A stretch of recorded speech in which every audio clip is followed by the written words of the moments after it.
Bucky, what are you doing? I just fixed that motor.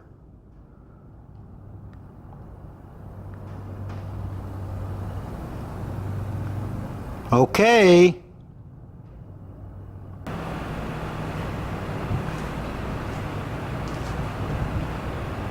Hello everyone, welcome to my bench. Today we have some OX motors. They're the 40 size. This is the LA 40 and this is the FP 40. It used to look like that. Both were given to me, and what I'm going to do is assemble these. I've already cleaned them. You can see I've media blasted them, so it's pretty clean. Pretty much see the difference between the two.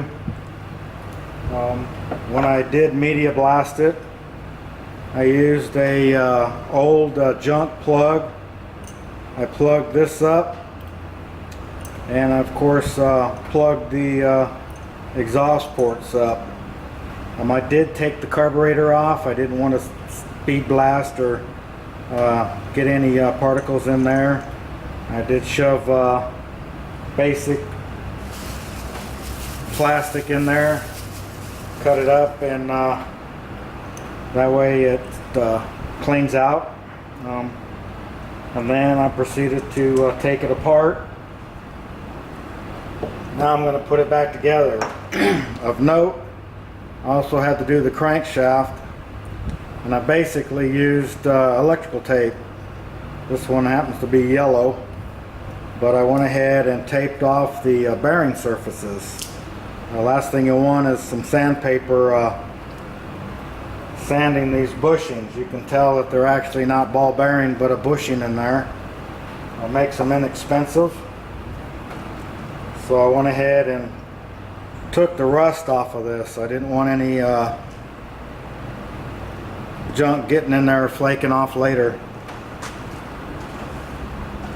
So basically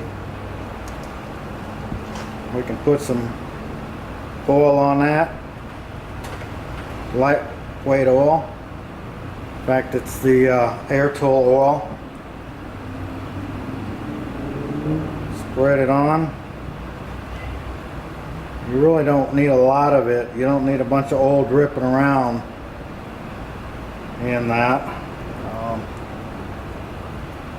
But you can see the inside of it was a little crusty.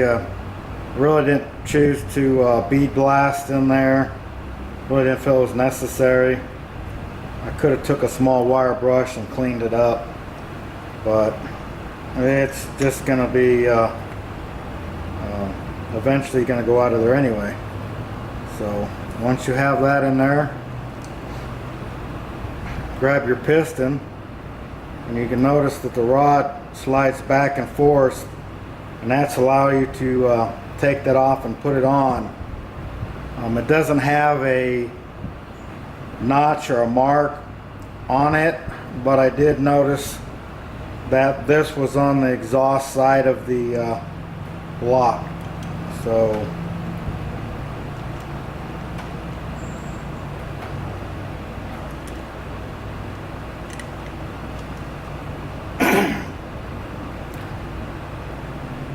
hex keys work pretty good for being able to get in there and manipulate the things around. Hook it, bring it up, make sure it's on there pretty good.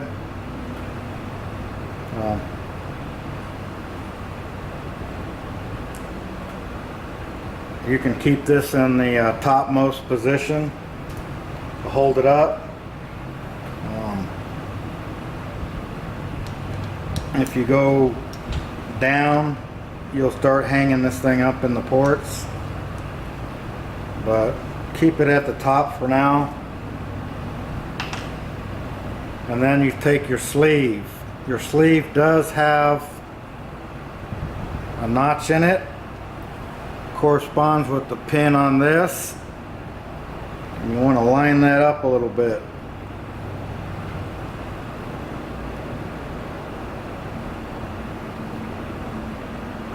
Get a nice eyeball on that. I caution people about using pliers. These are a no-no. You'll actually start scratching and crushing this and get it out around.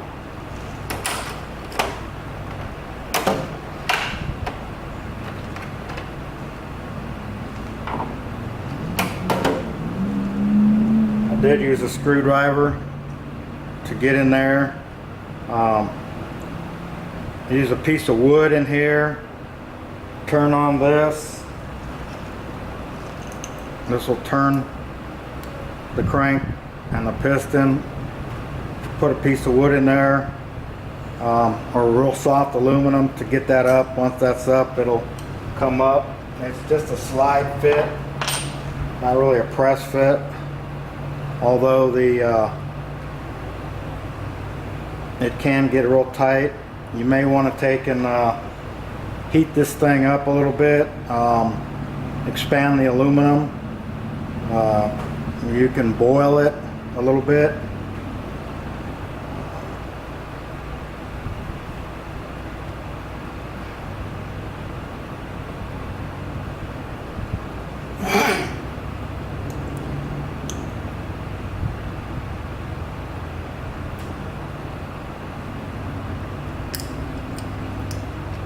Go ahead and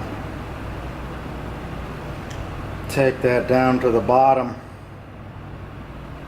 It looks like the piston wants to hang up a little bit, maybe because it's cocking. I use a plastic screwdriver.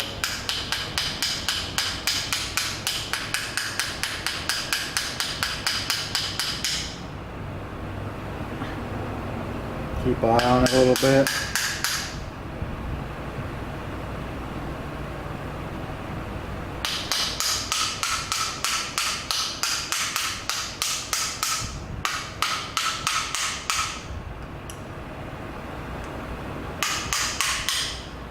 Yeah, you can hear the noise, sound.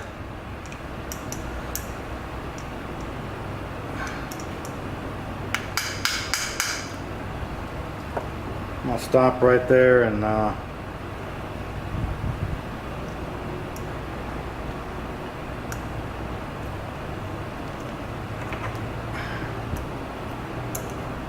get the piston to line up a little bit. There we go. Right in there. Now that you have it at the top, continue.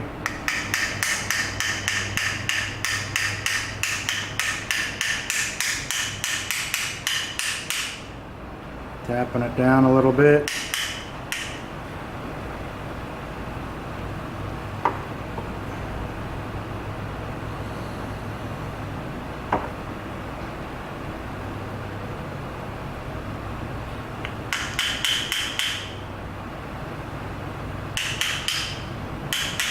Now you see me hooking my fingernail on that. A little bit of guidance.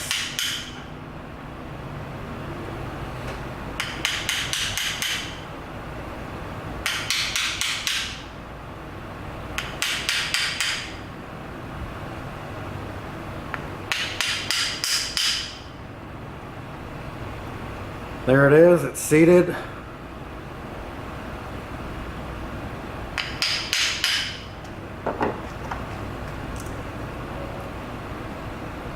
Oh, nice.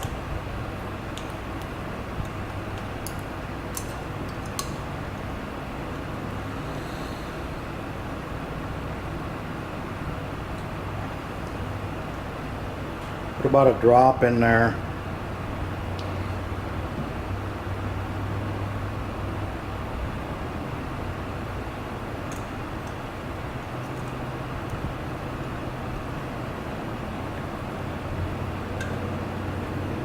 You notice that this is not a ringed piston. It's what you call a taper fit. Both the cylinder sleeve is tapered and the piston is tapered, so that at top dead center it gets this compression there. You'll notice the ports nice lined up, got the pin lined up.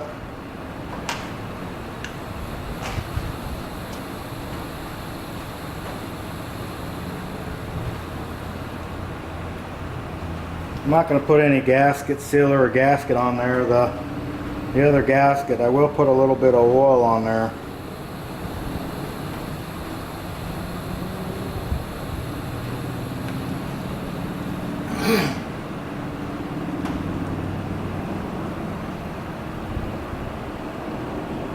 You can see the gasket, I left it on there.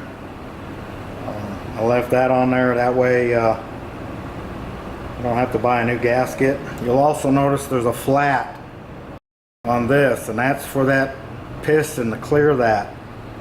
You'll also notice that the numbers inside will read correct side up when you put that in there.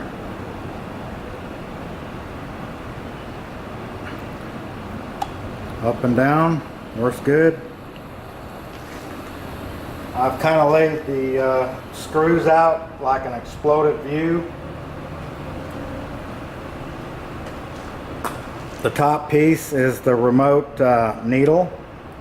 I bead blasted it as well, media blasted it. It was a little rusted, so that shined that up. That fits like this.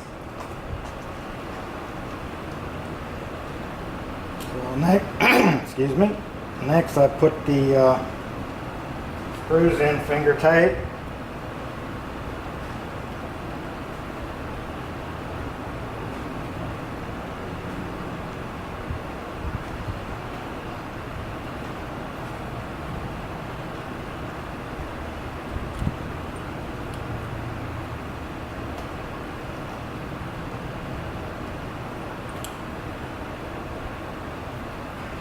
Always double check, make sure you can turn it around a couple times.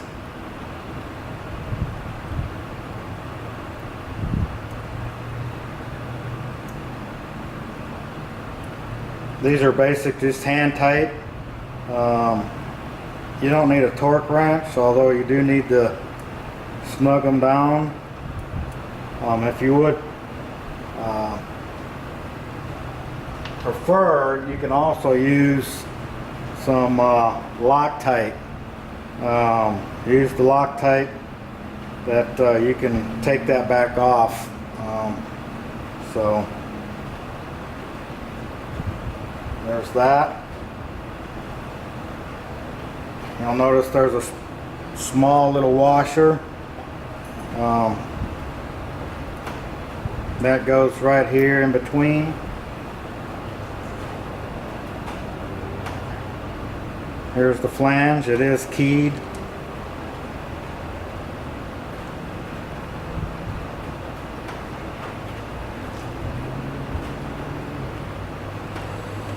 Although it is easier to get the small little wrench and turn that over.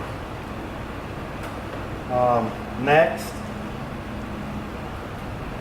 I take the head. I did set it down. When I took it off, I did notice that I took it and did it that way.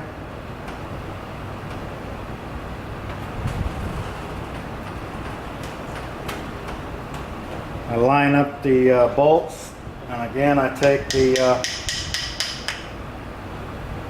persuasive handle, just kind of go around and knock it in. I did take a knife blade and just cut off a small little 45 on that sleeve, just to help that get back in there. All right.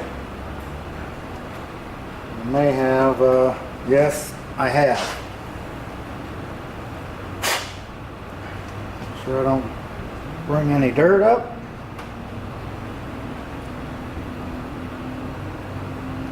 Make sure that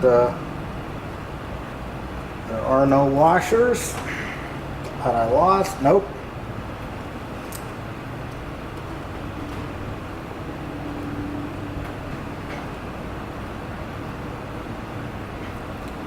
kind of get it down, and then I use the cross pattern just like changing a tire.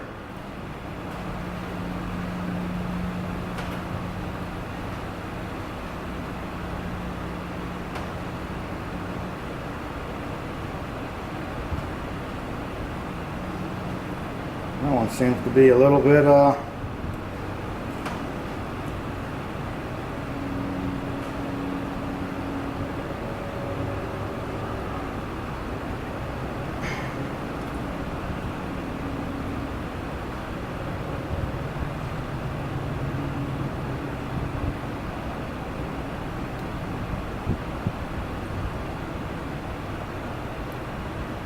I'm going to pull that out and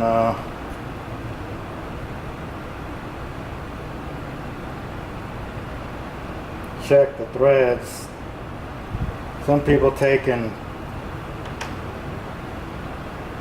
jiggle that around a little bit, but don't tear up the threads.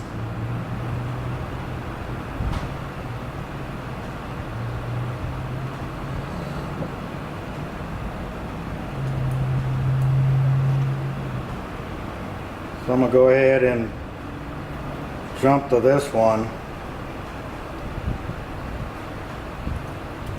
Loosen this one back up a little bit. Make sure I can at least get a start on these. If not, I'll have to pull it off and clean the things up. It looks like they're all going in, including that one. All right.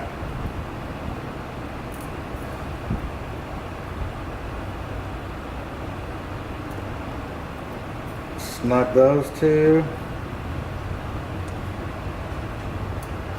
Jump over to here. Across from it.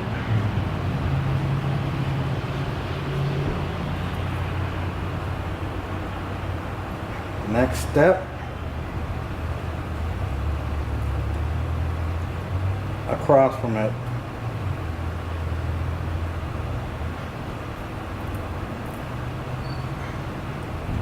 Now it's time to snug them. Same procedure.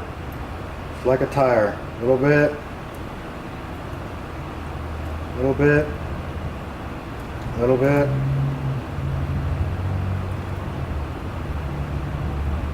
A little bit. Come back over. Tad bit more. Tad bit more. Tad bit. There. And there. Okay, now we have the head on, the back on, remote mount.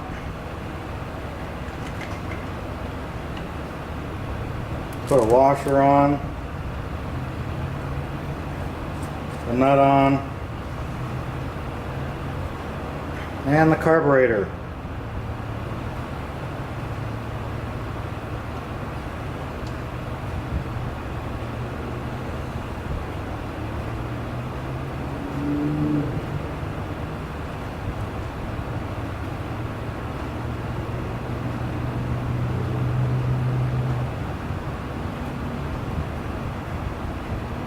Just make sure that the OS is facing forward.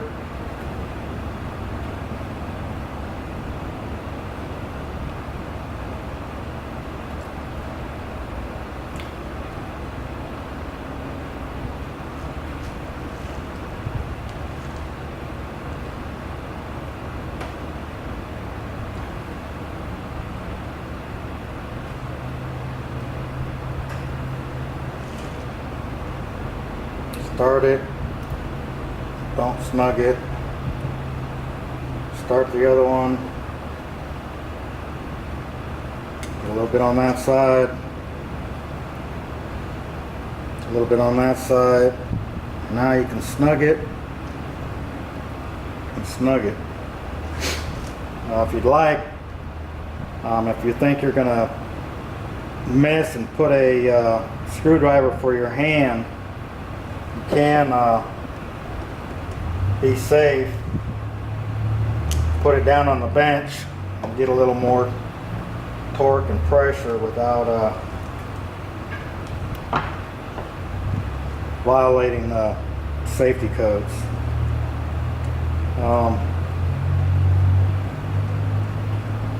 The muffler attaches like this, but usually you got to put the engine inside the airplane first.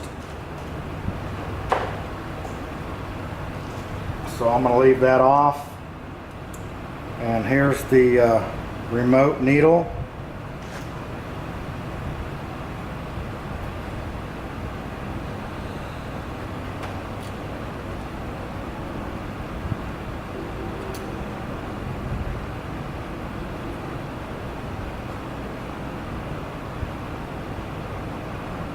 I get it just a little bit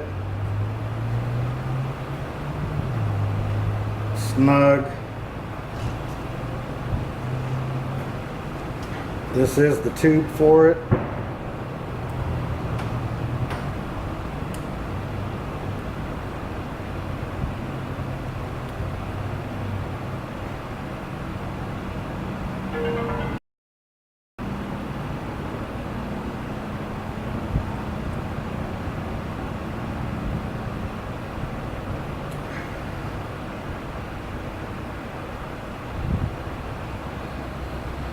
Put that out, and you can also bring that in just a little bit.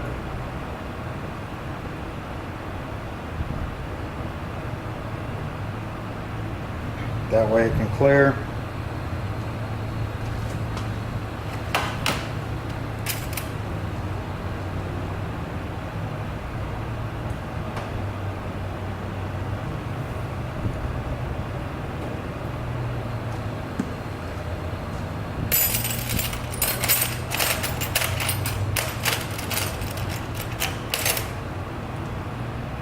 There we go. Always try to use the right tool. Last thing I want to do is strip out something.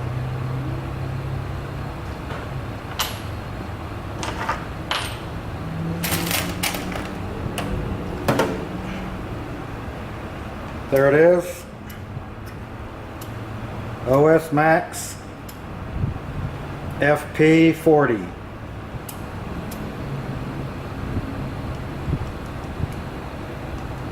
That works. Next we're going to put it on this homemade stand and test it out.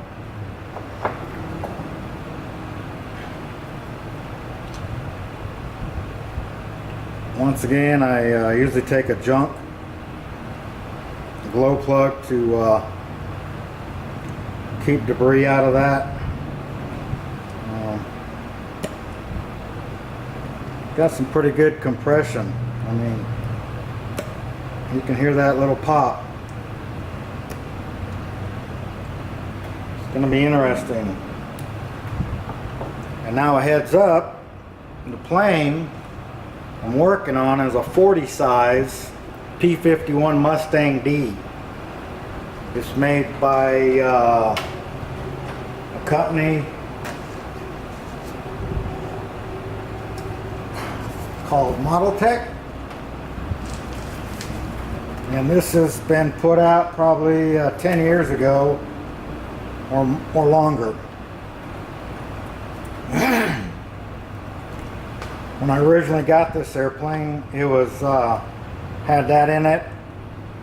Most of the people do say that if you do fly the 40 size, it will fly. It's a little underpowered, and but it will fly scale, so that will go in there.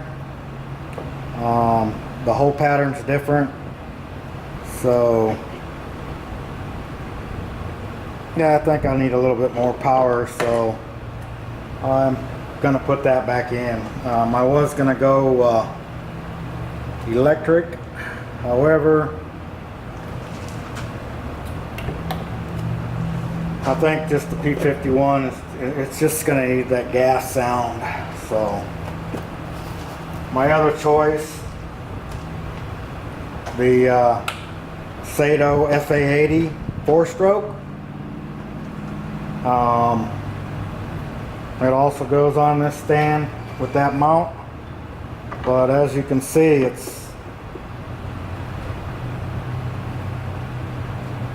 it'll fit in there. However, this back will have to get cut out.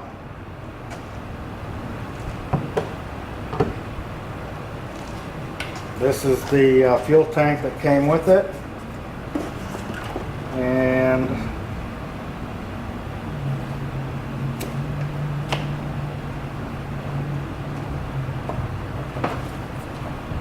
fits right in that hole. So I'd either have to bring that back and play with the center of gravity, which is not a big deal, but there's that. They did give it to me with the servos in it. You can see I did pull the other one out.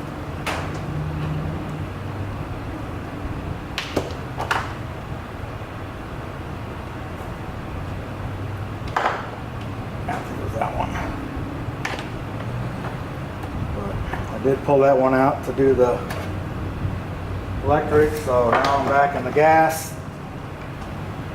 So with that said, I think it's going to be a screamer again.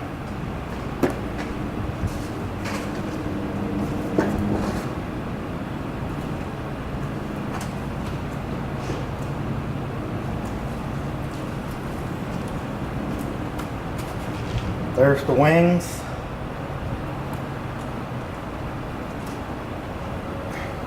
Does have retracts on it, which is a nice feature.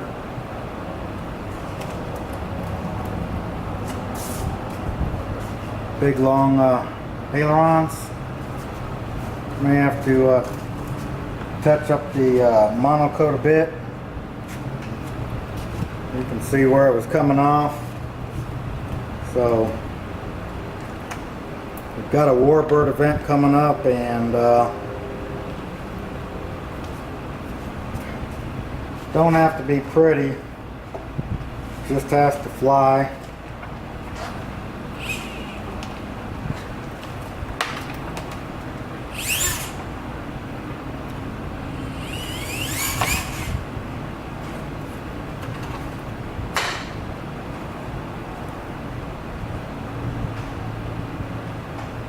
Oh, nice. A lot of people have problems flying these small little tires on the grass. So they do cut them a bit.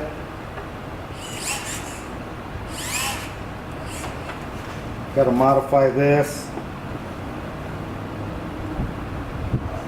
Other than that, hope you enjoyed it.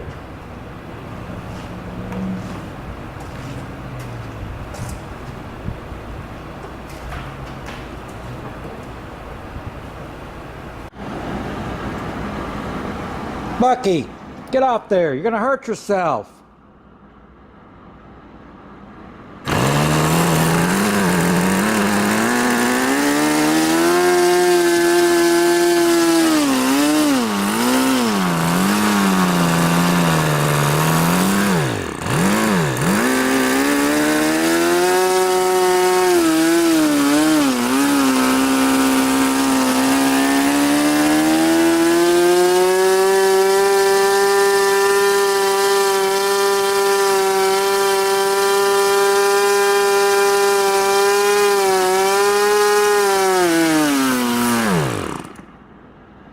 Told you so, Bucky. Get up here.